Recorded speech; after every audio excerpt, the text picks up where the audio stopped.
PM Modi के आगे हाथ जोड़कर खड़ा हो गया कतर का शेख। 8 पूर्व नौसैनिकों की फांसी पर लगी रोक। 160 देश के प्रतिनिधि तस्वीर देख हिल गए। 8 पूर्व नौसैनिकों की फांसी की सजा सुनाने के 1.5 महीने बाद घुटने टेकने पर कतर हुआ मजबूर। मोदी ने चली ऐसी चाणक्य नीति की कांप उठा कतर। मुस्लिम देश में मोदी ने कर दिया बहुत बड़ा खेला। भारत की ताकत देख दुश्मन देशों में छाया मातम। जल्द सुरक्षित लौटेंगे भारत के 8 पूर्व नौसैनिक। जी 160 देश के प्रतिनिधि उधर चर्चा करते रह गए, इधर मोदी ने कुछ ही मिनट के अंदर कतर शेख को घुटने टेकने पर मजबूर कर दिया। 8 पूर्व नौसैनिकों की फांसी पर रोक लगाने के लिए मोदी ने सिर्फ 1.5 महीने के अंदर ही कतर को उसकी औकात दिखा दी है। मोदी के दुबई पहुंचने से पहले इस बात का अंदाजा हर किसी को हो चुका था कि इस दौरे में भी कुछ बड़ा होने वाला है, क्योंकि मोदी जब जब विदेशी दौरे पर होते हैं तो वो खाली हाथ नहीं लौटते। मोदी जब जब विदेशी दौरे पर जाते हैं तब तब इतिहास रचते हैं और कुछ बड़ा करके दिखाते हैं। ऐसे में दुबई के दौरे पर हर एक भारतीय के साथ पूरी दुनिया की नजरें थी।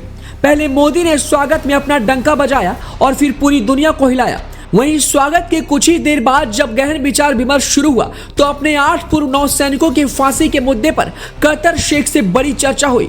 मोदी और कतर शेख के बीच चर्चा शुरू हुई तो दुश्मनों के सीने पर मानो सांप रेंगने लगा। ऐसा लगा जैसे दुश्मन देश से मोदी ने कुछ छीन लिया है। खास तौर से पड़ोसी मुल्क पाकिस्तान को सबसे ज्यादा मिर्ची लगी है, क्योंकि पाकिस्तान और कतर के बीच रिश्ते काफी मजबूत हैं और ऐसे में पाकिस्तान का दुश्मन देश भारत कतर के साथ जिस तरीके से दिखाई दिया उससे पाकिस्तान को गहरा सदमा लगा है। मोदी ने कैसे कूटनीतिक चाल चलते हुए कतर शेख को खुद उनसे बात करने पर मजबूर कर दिया। तस्वीर और वीडियो में साफ देखा जा सकता है कि दोनों नेताओं के चेहरे पर तगड़ी स्माइल है। इससे यह साफ हो गया था कि 8 पूर्व नौसैनिकों की फांसी पर रोक लग चुकी है, क्योंकि अभी तक सिर्फ दूर दराज से कागजों में ही ये बातें चल रही थी। लेकिन जब कतर के शेख से आमने सामने मोदी ने मुलाकात की तो ये तय हो गया कि 8 पूर्व भारतीय नौसैनिक जल्द ही अपने देश लौटेंगे।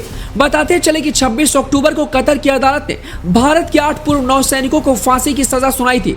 लेकिन हैरान कर देने वाली बात यह रही थी कि कतर इसके सबूत दिखाने में नाकाम रहा था और पूरी दुनिया के सामने वो झूठा साबित हो गया था।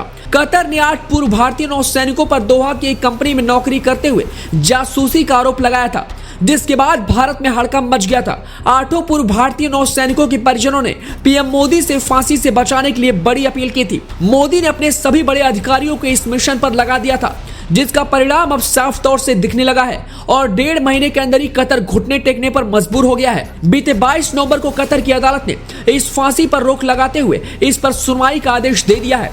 बताते चले कि कतर के कानून में फांसी की सजा सुनाने के बाद उस पर रोक लगाने का कोई प्रावधान नहीं है, लेकिन भारत से पंगा लेकर कतर को इस बात का डर सता रहा था और उसे पता था कि अगर भारत के 8 पूर्व नौसैनिकों को फांसी की सजा दी गई तो समझ लो भारत उसे किसी भी हाल में छोड़ेगा नहीं, क्योंकि भारत से जिस देश ने पंगा लिया है और वो कैसे बर्बाद हुआ है इसका इतिहास कतर को अच्छे से पता था। शायद यही एक डर था जिसकी वजह से कतर ने इन 8 पूर्व नौसैनिकों की फांसी पर रोक लगाकर सुनवाई करने का बड़ा आदेश दे दिया है। फिलहाल मोदी अपने मिशन में कामयाब हो गए हैं। मोदी का दुबई जाना 130 करोड़ देशवासियों के लिए ऐतिहासिक बन गया, क्योंकि मोदी ने उन वीर जवानों की जान बचाई है जो 130 करोड़ देशवासियों की रक्षा के खातिर बॉर्डर पर रहते हैं। कुल मिलाकर मोदी और कतर के शेख से हुई इस बातचीत से पूरी दुनिया हैरान है।